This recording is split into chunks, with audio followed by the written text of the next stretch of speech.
প্রতিশোধের অঙ্গীকার করে পাকিস্তানকে কড়া হুঁশিয়ারি তালেবানের।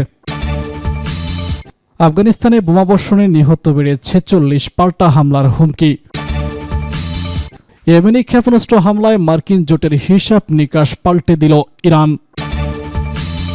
এদিকে ইরানকে বিশৃঙ্খলা ছড়ানোর বিষয়ে সতর্ক করল সিরিয়া।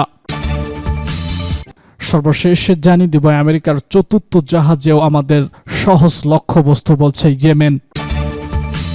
প্রতিশোধের অঙ্গীকার করে পাকিস্তানকে কড়া হুঁশিয়ারি তালেবানের। আফগানিস্তানের পূর্বাঞ্চলের সীমান্তবর্তী প্রদেশে পাকিস্তানের বিমান হামলায় নিহতের সংখ্যা বেড়ে 46 জনে দাঁড়িয়েছে। এই হামলায় প্রতিশোধ নেওয়ার অঙ্গীকার করেছে আফগান প্রতিরক্ষা মন্ত্রণালয়। আফগানিস্তানের পাকতি প্রদেশে সন্ত্রাসীদের আস্তানা লক্ষ্য করে পাকিস্তানে চালানো হামলায় প্রাণহানির ঘটনা ঘটেছে। বুধবার তালেবান সরকারের মুখপাত্রের বরাত দিয়ে ফরাসি বার্তা সংস্থা এপি ও আফগান গণমাধ্যম খামা প্রেস এ খবর দিয়েছে। মঙ্গলবার গভীর রাতে তালেবান সরকারের মুখপাত্র জাবিহুল্লাহ মুজাহিদ বলেছেন, দেশের পূর্ব পাকতিকা প্রদেশে বারমাল জেলার 4টি এলাকায় পাকিস্তান বোমাবর্ষণ করেছে। তিনি বলেছেন, মোট মৃতের সংখ্যা 46 জন, তাদের অধিকাংশই নারী ও শিশু। আরও 6 জন আহত হয়েছে, যাদের অধিকাংশই শিশু। এক বিবৃতিতে এই হামলার নিন্দা জানিয়েছে দেশটির প্রতিরক্ষা মন্ত্রণালয়। এটিকে তাদের বর্বর ও স্পষ্ট আগ্রাসন বলে অভিহিত করা হয়েছে। তালেবান কর্তৃপক্ষের নাম ব্যবহার করে ওই বিবৃতিতে বলা হয়, ইসলামী আমিরাত এই কাপুরুষোচিত কাজের উচিত জবাব না দিয়ে ছেড়ে দেবে না, বরং দেশের অঞ্চল ও সার্বভৌমত্বের প্রতিরক্ষাকে দেশের অবিচ্ছেদ্য অধিকার বলে মনে করে আফগানিস্তান। খামা প্রেসের প্রতিবেদনে বলা হয়েছে, পাকতিকা প্রদেশের বারমাল জেলায় লামা সহ 7টি গ্রামকে লক্ষ্য করে মঙ্গলবার রাতে সব বিমান হামলা চালায় পাকিস্তান। এই হামলায় একটি পরিবারের 5 সদস্য নিহত হয়েছেন।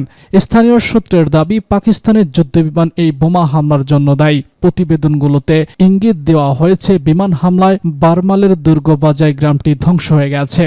এছাড়া বিমান হামলার ফলে বেসামরিক মানুষ গুরুতরভাবে হতাহত হয়েছে এবং ব্যাপক ধ্বংসযজ্ঞ ঘটেছে, যা এই অঞ্চলের চলমান উত্তেজনাকে আরও বাড়িয়ে দিয়েছে।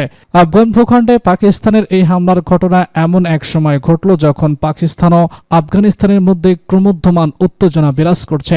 বিশেষ করে আফগানিস্তানের মাটিতে পাকিস্তানের সন্ত্রাসী কর্মকাণ্ড জড়িত জঙ্গিদের উপস্থিতি নিয়ে উভয় দেশের মধ্যে উত্তেজনা রয়েছে। আফগানিস্তানে বোমাবর্ষণে নিহত বেড়ে 46, পাল্টা হামলার হুমকি। আফগানিস্তানের পূর্ব অঞ্চলীয় পাকতিকা প্রদেশে পাকিস্তানি সেনাবাহিনীর বোমাবর্ষণে অন্তত 46 জন নিহত হয়েছেন, যাদের মধ্যে বেশিরভাগ নারী ও শিশু রয়েছে বলে জানিয়েছে তালেবান সরকারের মুখপাত্র। একই সঙ্গে এই ঘটনার পর প্রতিবেশী পাকিস্তানের বিরুদ্ধে প্রতিশোধের হুঁশিয়ারি দিয়েছে আফগান সরকার। মঙ্গলবার পাকতিকা প্রদেশের 4টি স্থানে এই বোমাবর্ষণের ঘটনা ঘটে। বুধবার তালেবান সরকারের ডেপুটি মুখপাত্র আহমাদুল্লাহ ফিতাহ জানিয়েছে, হামলায় আরও 6 জন আহত হয়েছেন। এদিকে আফগান প্রতিরক্ষা মন্ত্রণালয়ের মুখপাত্র এনাতুল্লাহ খাওমি এই ঘটনার তীব্র নিন্দা জানিয়ে বলেছেন, আফগানিস্তান এই বর্বরোচিত হত্যাকাণ্ডকে আন্তর্জাতিক নীতিমালার স্পষ্ট লঙ্ঘন এবং আক্রমণের একটি জঘন্য উদাহরণ বলে মনে করে। আফগান সরকার এই কাপুরুষোচিত হামলার জবাব দেবে, তবে পাকিস্তানের সরকার বা দেশটির সামরিক বাহিনীর পক্ষ থেকে এ বিষয়ে এখনো কোনো প্রতিক্রিয়া পাওয়া যায়নি। আফগান ও পাকিস্তানের মধ্যে সম্পর্ক দীর্ঘদিনেরই উত্তেজনাপূর্ণ। পাকিস্তানের অভিযোগ, তাদের দেশে হওয়া বহু সংখ্যক সন্ত্রাসী হামলার সূত্রপাত আফগানিস্তান থেকে হয়েছে। তবে তালেবান সরকার এই অভিযোগ বরাবরই অস্বীকার করে আসছে। চলতি বছরের মার্চেও 2 প্রতিবেশীর মধ্যে সম্পর্কের অবনতি ঘটে। তখন তালেবান পাকিস্তানের বিরুদ্ধে আফগানিস্তানে 2টি বিমান হামলা চালানোর অভিযোগ তোলে। সেই হামলায় 5 জন নারী ও শিশু নিহত হয়েছে বলে জানা যায়। পাকিস্তান সে সময় স্বীকার করেছিল যে তারা আফগান সীমান্তে গোয়েন্দা সন্ত্রাস বিরোধী অভিযান চালিয়েছে, তবে এর প্রকৃতি সম্পর্কে বিস্তারিত কিছু জানায়নি। সাম্প্রতিক এই ঘটনায় 2 দেশের মধ্যে চলমান উত্তেজনাকে আরও বাড়িয়ে তুলতে পারে। বিশ্লেষকরা মনে করছেন, সীমান্ত অঞ্চলে এই ধরনের হামলা 2 দেশের মধ্যকার সম্পর্ক আরও জটিল করে তুলবে এবং আঞ্চলিক নিরাপত্তার ক্ষেত্রে বড় ধরনের প্রভাব ফেলতে পারে।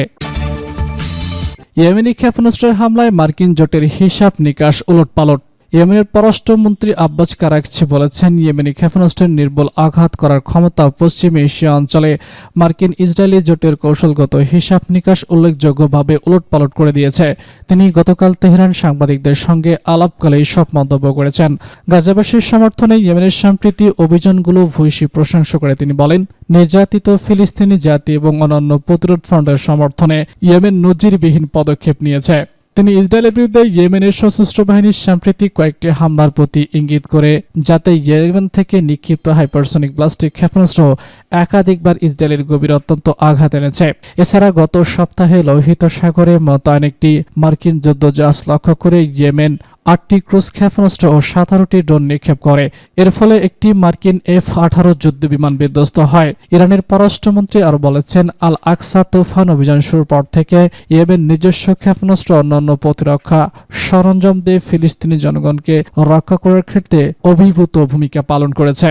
তিনি আরও বলেছেন, এমনকি মার্কিন ইসরায়েলি জোটের তীব্রতম বোমা বর্ষণ সত্ত্বেও ইয়েমেন তার নিজস্ব প্রযুক্তিতে তৈরি ক্ষেপণাস্ত্র দিয়ে ইসরায়েলের গভীর অরণ্যে আঘাত আনতে সক্ষম হয়েছে। করাচি প্রতিরোধ ফ্রন্টের সকল সদস্যদের প্রতি তেহরানের অঙ্কুশ সমর্থন পূর্ণ ব্যক্ত করে বলেছেন, ইয়েমেনের প্রতিরোধ ফ্রন্ট তার নিজস্ব ক্ষমতা দিয়ে ইসরায়েল বিরোধী যুদ্ধ করছে। তিনি বলেছেন, ইয়েমেনিরা প্রমাণ করেছে তাদের কোনো বিদেশি সাহায্যের প্রয়োজন নাই। কঠিন অর্থনৈতিক এবং সামরিক পরিস্থিতি সত্ত্বেও তারা গাজাবাসীর সমর্থনে অটল ও অবিচল রয়েছে। ইরানকে বিশৃঙ্খলা ছড়ানোর বিষয়ে সতর্ক করল সিরিয়া। ইরানের নতুন পররাষ্ট্রমন্ত্রী আসাদ হাসান আল শিবানি ইরানকে সতর্ক করে বলেছেন, সিরিয়ার জনগণের ইচ্ছা এবং দেশের সার্বভৌমত্বকে সম্মান করতে হবে। তেহরান যেন কোনোভাবেই সিরিয়ার বিশৃঙ্খলা না ছড়ায় সে বিষয়ে কড়া সতর্কবার্তা দেন তিনি। খবর রয়টার্সের। মঙ্গলবার সামাজিক যোগাযোগ মাধ্যম এক্সে দেওয়া এক পোস্টে এই বার্তা দেন শিবানি তার পোস্টে লিখেছেন, ইরানকে সতর্ক করছি তারা যেন সিরিয়ার বিশৃঙ্খলা সৃষ্টি না করে।